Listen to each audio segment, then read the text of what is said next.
3. Opening and alleging that Yahushua must needs have suffered and risen again from the dead, and that this Yahushua whom I preach unto you is Yahushua. He's also going into Isaiah 53rd chapter 2.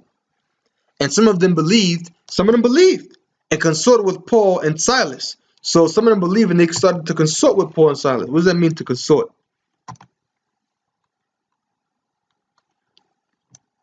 To add or assign by lot, to a lot. So some of them was like, yo, man, I believe you, man. I gotta go back. I gotta go mute that bone, man. I keep going back. As disciples, followers. And it says Acts 17:4. Given the middle force, join their lot to, attach themselves to. So they became attached to Paul and Silas. So like, yo, man, we believe what y'all saying, man. Yo, man, you know? What y'all saying is true. It says, and some of them believed and consorted with Paul and Silas, joined themselves to, and out of the devout Greeks a great multitude. So you had Greeks, which are Israelites, that as well. Because that word there for Greek is Helen. Helen is the Greek way of saying Greek.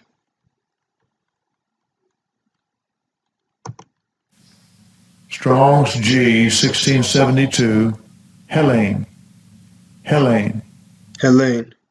A Greek either by nationality, whether a native of the mainland or of the Greek islands or colonies. In a wider sense, the name embraces all nations, not Jews. They're going off right there. All nations, not Jews, that made the language, customs, and learning of the Greeks their own. The primary reference is to a difference of religion and worship. Because the reason I said they're going off right there because you had Jews that did make that their language and customs and tradition, and learning of the Greeks their own. You had Jews that did do that. You know.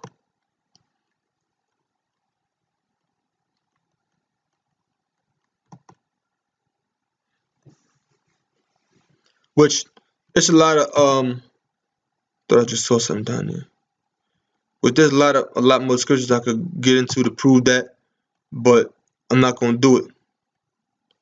Okay? And see, look, it says Acts 17:4 are Jewish proselytes from the Gentiles. Okay? You look at the word proselyte.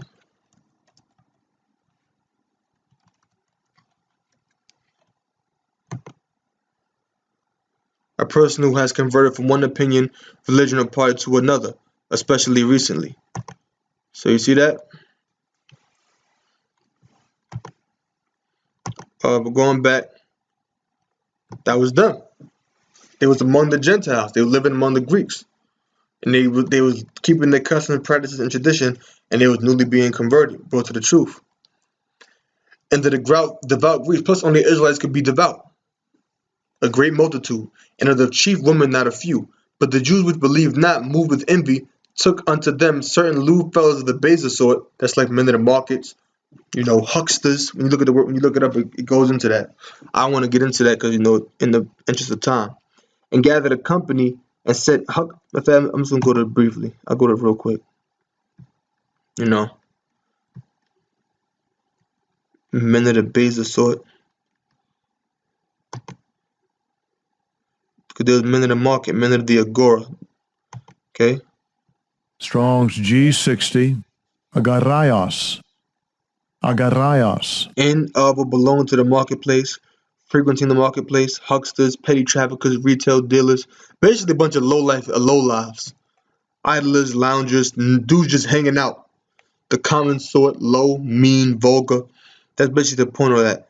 Sauntering idly, you know, generally proper to the assembly, suited to forensic speaking, business like transactions. Niggas like Sarnetta in them, basically, you know. That could have been them guys. It says, and gathered a company and set all the city on an uproar and assaulted the house of Jason and sought to bring them out to the people. And when they found them not, they drew Jason and certain brethren unto the rulers of the city, crying, these also have turned the world upside down, are coming hither also. Let me go down. Okay. Whom Jason hath received, and these all do contrary to the decrees of Caesar, saying that there is another king, one Yahushua. So they're saying, yo, man, there's another king. They're talking about some guy named Yahushua, man. And they troubled the people and the rulers of the city when they heard these things. And when they had taken security of Jason and of the other, they let them go. And the brethren immediately sent away Paul and Silas by night unto Berea, who coming thither went into the synagogue of the Jews. So Paul and Silas, see, says in the brethren, because you know they had them people that believed. That's them Jews that we just read earlier in the chapter. The ones that believed and consorted themselves to Paul and Silas. Those brethren immediately sent away Paul and Silas by night unto Berea. So at nighttime they snuck them into Berea. Get out of here, go into the city over here. Who coming thither went into the synagogue of the Jews. So Paul, as his manner was, went back to another synagogue in Berea now. These were more noble than those in Thessalonica, and that they received the word with all readiness of mind and searched the scriptures daily, whether those things were so. Therefore many of them believed, also of honorable women which were Greeks, and of men not a few. So he was going to the scriptures, man, back and forth, over and over and over again, reasoning with them, discussing with them, mingling thought with thought, resolving in mind with them, going to them scriptures, going to Psalm the 53rd chapter, Isaiah the 53rd chapter, going to Psalm 34th chapter, going to Psalm 22nd chapter, going to Psalm the 16th chapter, going to Deuteronomy 18th chapter. All the different scriptures in the Old Testament that speak in the Lord and prophets that speak about Yahushua being the Messiah. And then he was saying, did not this happen to the man that was crucified? Going into it and saying, oh yeah, I get it now, it makes sense. He was getting common ground with them, man. Last one, Acts 18:1. After these things Paul departed from Athens and came to Corinth, and found a certain Jew named Aquila, born in Pontus, lately come from Italy, and his wife Priscilla, showing you that you had Jews in Italy, in Rome, because that Claudius had commanded all Jews to depart from Rome, and came unto them. And because he was of the same craft, he abode with them and wrought, for by their occupation they were tent makers. He basically abode with them, he had lived with them. And he reasoned in the synagogue every Sabbath, because they were tent makers just as he, and he worked with them.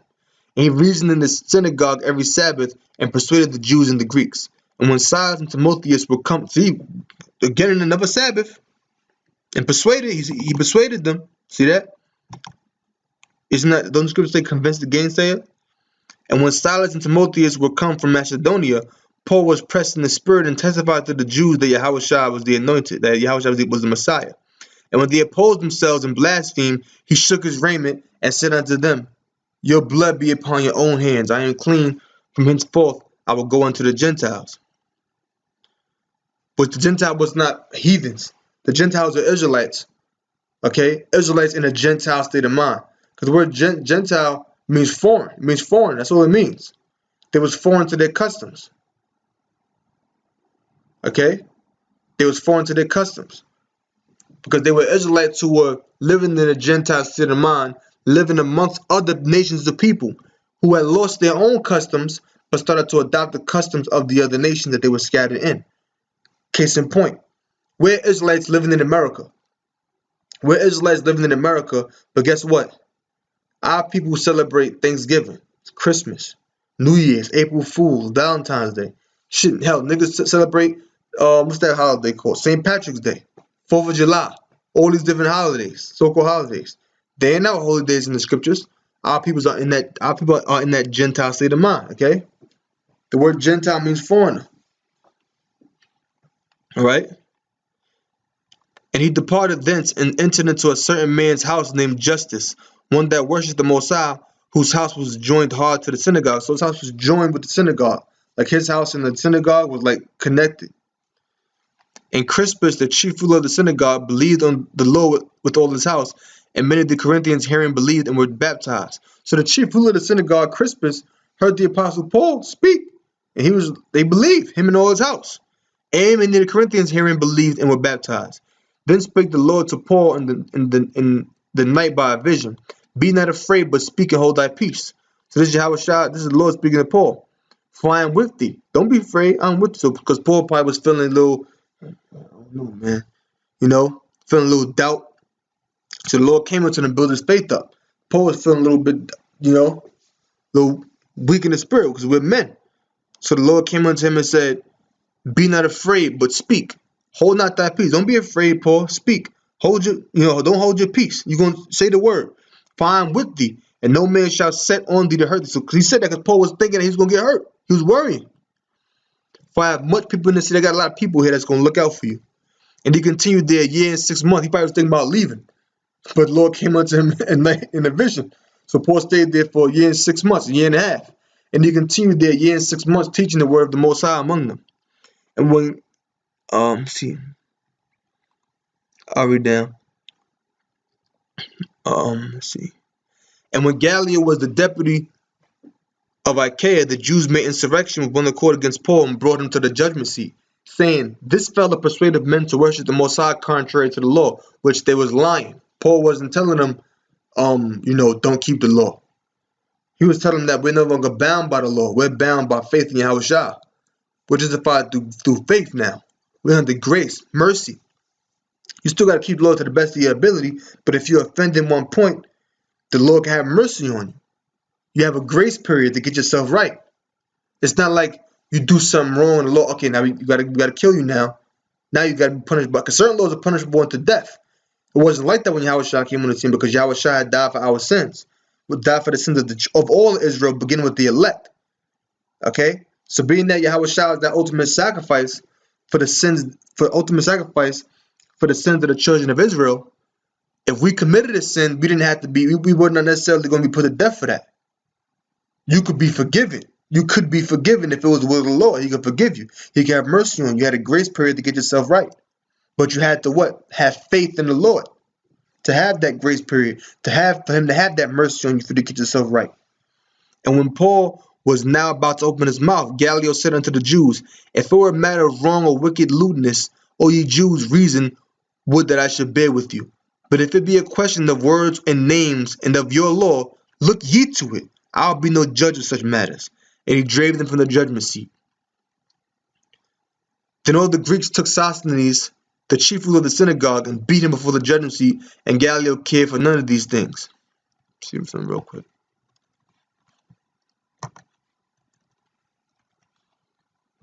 Okay. And Gallio cared for none of those things. Look at the word Sosthenes real quick.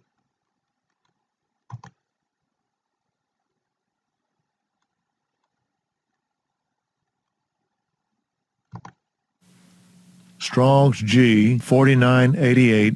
Sosthenes. Sosthenes. Sosthenes, savior of his nation, a Jew at Corinth who was seized and beaten in the presence of Gallio, a certain Christian associate of Paul. So guess what? He had to have believed, man. That's why he was beaten by them Jews. All right? He had to have believed. Let me look up Crispus real quick.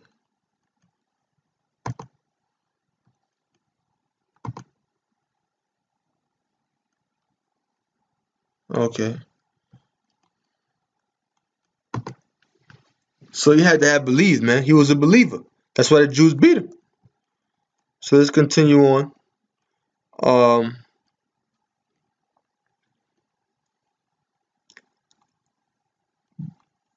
Verse 18. Verse 18. And Paul, after this, tarried there yet a good while, and then took his leave of the brethren, and sailed thence into Syria. And with him Priscilla and Aquila, having shorn his head in Cenchrea, for he had a vow, because the Apostle Paul had took the vow of a Nazarite. You know, you can look that up in the book of Numbers. I forget exactly what chapter it might be Numbers the 16th chapter. Matter of fact, I'm gonna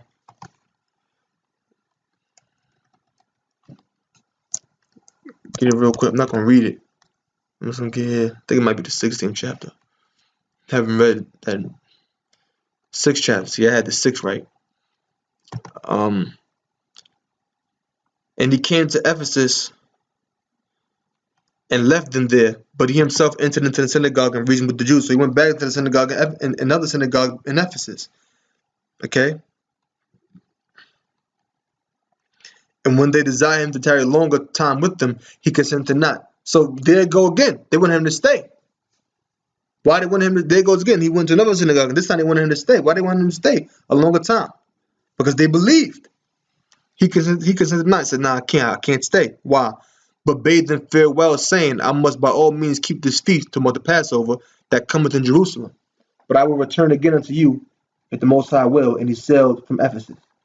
So the Apostle Paul was going to these different synagogues in all these different cities, these different countries throughout the world at that time, throughout Asia Minor, and he was going to the synagogue and he was reasoning with them in the scriptures. He was going to the book of Psalms 22, Psalms 34, Isaiah 53, Deuteronomy 18. He was going into all of them different scriptures, proving that Psalm 16th chapter, proving that Yahweh Shai, the one who was crucified, was the very man that those scriptures spake of. And he was going to the synagogue and he was persuading those Jews. To the Jew he became a Jew. He went into what it was that they believed. They were deeply embedded into that law. So he said, I'm going to go into the law and I'm going to prove to you that Yahweh Shai is the one written in these scriptures. He sought to gain common ground with them. Common ground means what? Opinions or interests shared by each of two or more parties.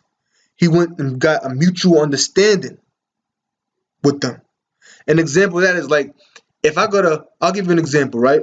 This is a quick example. This is one of my favorite examples to give. Let's say I'm speaking to somebody who listens to Shakespeare, who reads Shakespeare, right? You know, and they read, I think, what was it, Hamlet? Type it in real quick.